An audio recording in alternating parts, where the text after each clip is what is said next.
Hello everyone, good morning. আমরা সকাল এখন 9:15 বাজে। আমরা ঢাকা থেকে আসছিলাম লালমনিরহাট জেলায়। তো এই যে আমাদের আন্তনগর ট্রেন লালমনিরহাট এক্সপ্রেস। আমরা সারা রাত জার্নি করছি, এখন আমরা লালমনিরহাট আছি। তো আমরা এখানে অনেকদিন থাকবো। এই যে আমার সাথে ওমর আছে, রাইসুল আছে, আমরা সবাই একসাথে আসছি। আমাদের আরো টিম মেম্বার আছে সামনে। তো আমরা একটু এই যে আমাদের ট্রেন ছিল এটা। তো এখন আমাদের গন্তব্য হচ্ছে কোথায়? দুর্গাপুর আমাদের গন্তব্য। তো আমরা এখান থেকে দুর্গাপুর চলে যাবো একটু পরেই।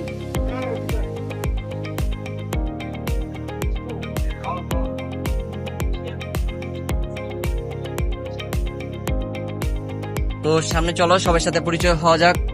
সামনে আমাদের সবাই আমাদের যে ফ্রেন্ডসরা আছে, টিম মেম্বার আছে, তো সবাই সামনে আছে। তো আমরা কিছুক্ষণ পরে অটোতে উঠবো, অটোতে করে আমরা চলে যাব। সো কিছুক্ষণ আগে আমরা লালমনিরহাট স্টেশন থেকে বের হয়েছি। আমার সাথে আছে আইমান ভাই, রাইসুল, ওমর। তো আমাদের বাকি যে টিম মেম্বার আছে তারা সবাই অটো অপেক্ষা করছে।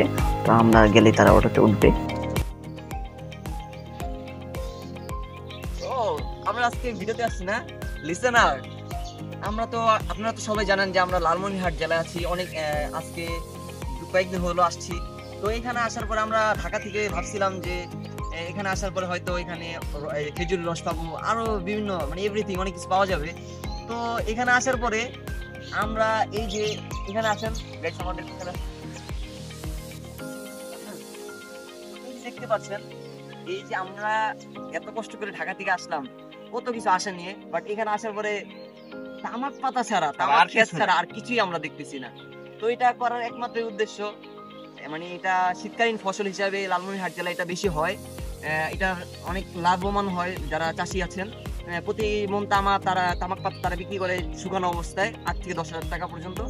আর আপনারা যদি তারা ধান চাষ করে, জমিতে কিন্তু ধানও চাষ হয়, বাট ধান যদি চাষ করে তাহলে তারা 1200 থেকে 1800 টাকা পর্যন্ত লাভ করতে পারে।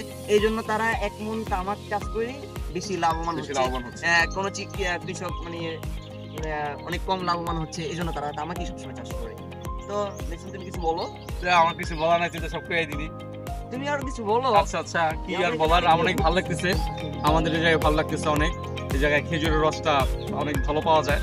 তো খেজুর রস নাই লিসে আছে যে জায়গায় যা পুরো বাগান দেখছি আমরা, ওখানে নাই তো। সোজা যায় যে বাবা বামে তো ঢুকলে যে পুরো গাছ দেখা যায়। এখন তো বাইরে বাবা বাইরে রাখছি কিন্তু খেজুর রস নাই তো। আবার তো এই যে তামাক মানে যখন প্রাপ্তবয়স্ক হয়ে যায় তখন তারপরে তারা তামাকটাকে কাটার পর এই যে দেখতে পাচ্ছেন তামাকগুলো, তো আসলে দেখে এই তামাকগুলো তারা বাচ্চার মধ্যে করে প্রবেশ করে, তারা গুনার মধ্যে করে এগুলা সুন্দর করে ঝুলে রাখে।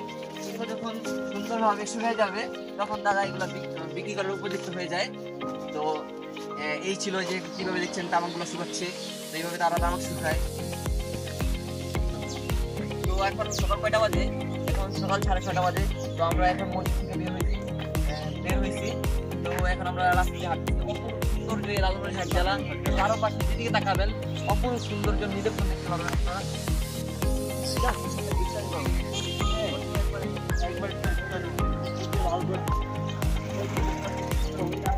আবহাওয়া জাস্ট লুকিং লাইক ওয়াও।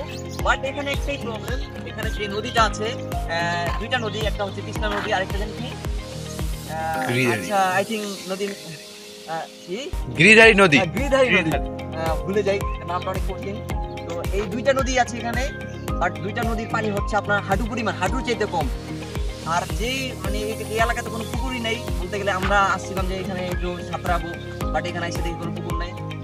গতকালকে একটা পুকুর পাইছিলাম, ওই পুকুরের মধ্যে কিছুক্ষণ সময় একজন নিহত হয়েছে আর কি, সামথিং আমরা সুইমিং করছি। তো অনেক ভালো লাগছে।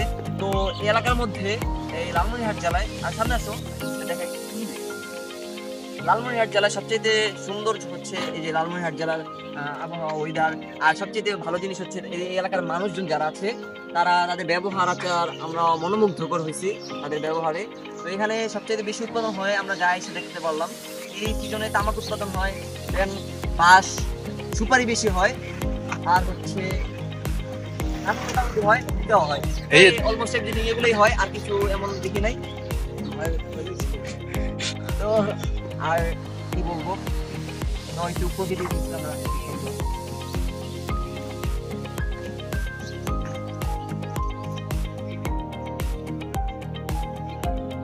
জি ভাই, আমরাও আছি এই জায়গায়। আমরা কি সুন্দর আমার এই মুরগি বানায় দিয়ে দিছো। আমার নামটা না না দেখা যাবে না। আমরা আলু সিদ্ধ করছি। জি জি, অবশ্যই অবশ্যই অবশ্যই। হ্যাঁ হ্যাঁ, অন্য কিছু থাকবে। এই যে আব্দুল্লাহর বিয়েতে আর কি, সবই তো শুনলেন। এই যে কি কি খাওয়াবেন, কি খাওয়াবেন? ব্যাম্বু চিকেন খাওয়াবে আর কি। এই যে ধোয়া বেড়ে গেছে। তেলাপিয়ার বারবিকিউ, আচ্ছা। কি রইস, তোমার মতামত কি? অবশ্যই অবশ্যই। হ্যাঁ হ্যাঁ।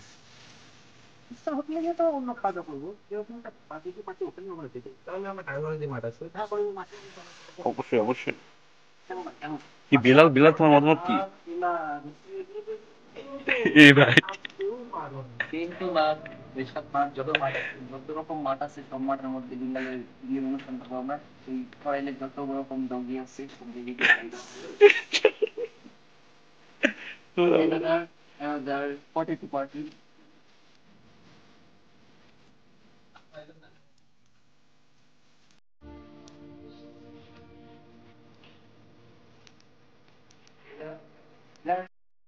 সবাইকে শুভ বিকাল। তো আজকের ওয়েদারটা অনেক ভালো ছিল, যার কারণে আমরা একটু বাইক রাইড দিতেছি এবং গ্রামটা ঘুরে ঘুরে দেখতেছি। তো চলুন আপনাদেরকেও ঘুরে দেখাই, আর ঘুরতে ঘুরতে লালমনিরহাটের কিছু তথ্য আপনাদেরকে দেই। তো লালমনিরহাটের নামকরণ হয়েছে, এটা তিনটা ভিন্ন মত আছে। তো আমি একটা বলতেছি। 1783 সালে সাধারণ কৃষকদের অধিকার প্রতিষ্ঠার জন্য লালমনি নামে একজন মহিলা কৃষক নেতা নুরউদ্দিনকে সাথে নিয়ে ব্রিটিশ সৈন্য ও জমিদারদের বিরুদ্ধে লড়াই করে নিজেদের জীবন উৎসর্গ করে সেই থেকে এই জায়গার নাম হয় লালমনি। কালের বিবর্তনে হাট শব্দটি লালমনির সাথে যুক্ত হয়ে লালমনিরহাট নামকরণ হয়েছে। লালমনিরহাট বাংলাদেশের উত্তরে অবস্থিত সীমান্তবর্তী একটি জেলা।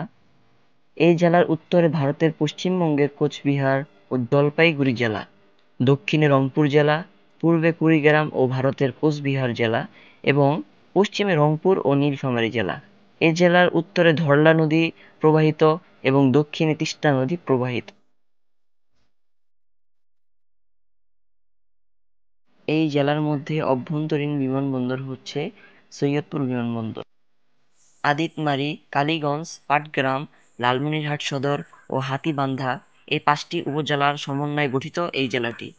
রাজধানী ঢাকা থেকে প্রায় 343 কিলোমিটার দূরে দেশের উত্তর প্রান্তে অবস্থিত লালমনিরহাট।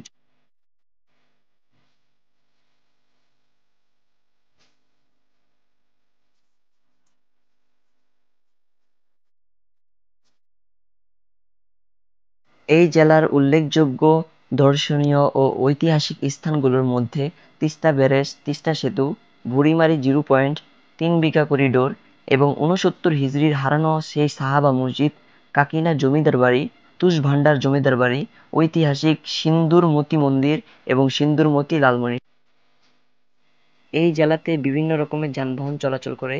তার মধ্যে উল্লেখযোগ্য একটি যানবাহন হচ্ছে বাইসাইকেল এবং মোটরসাইকেল। এখানকার প্রতিটি মানুষেরই একটি করে বাইসাইকেল অথবা মোটরসাইকেল আছে। তারা এগুলা দিয়ে দৈনন্দিন কাজকর্ম করে থাকে এবং তারা এগুলোতেই স্বাচ্ছন্দ্য বোধ করে।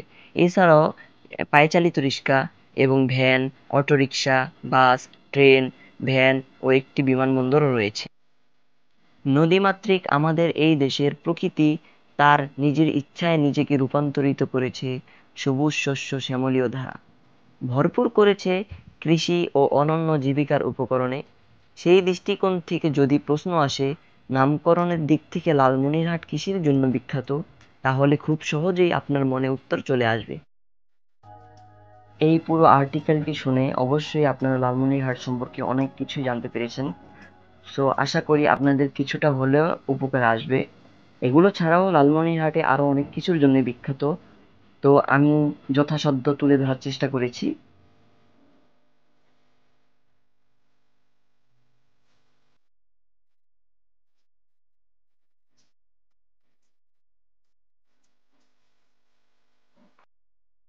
আগামীকালকে ইনশাল্লাহ আমরা সবাই ঢাকা চলে যাব। তো আজকে ছিল বুধবার, তো সবার মনটাই অনেক ভীষণ খারাপ ছিল, কারণ অনেকটা দিন আমরা একসাথে ছিলাম। কালকে সবাই ঢাকা চলে যাচ্ছি, তো সবাই একটু মনটা খারাপ ছিল। তো এই যে দেখতেন আমি টেনিস বল খেলতেছি, আমি অনেক জোরে বলটা মারলাম উপরে, আর ওই পাশ থেকে মুরাদ ভাই ধরতেছে। তো আজকে অনেক ঠান্ডা ছিল, শীত ছিল, যার কারণে বল ধরতে অনেক কষ্ট হচ্ছিল, আমার হাত প্রায় লাল হয়ে গেছিল। তো ওই যে অনেক দূরে গেছে বলটা কবরস্থানের দিকে, তো মুরাদ ভাই নিয়ে আসলো। আর এদিকে দেখতে পাচ্ছেন এই যে আমার ইয়ামিন ভাই, আইমান ভাই, তারা রান্না বান্না করছে ওখানে। আর এখানে দাঁড়িয়ে আছে ওমর। ওমরের নাকি অনেক শীত লাগে, তাই কম্বল মুড়ি দিয়ে দাঁড়িয়ে আছে। তো আমরা অনেক সুন্দরভাবে খেলছিলাম, আমার অনেক ভালো লাগছিল, শরীর পুরো একবার ঘেমে গেছে। তো এই আর কি, ওই যে ইয়ামিন ভাই দাঁড়িয়ে আছে, আর আইমান ভাই রান্না বান্না করছে আমাদের জন্য।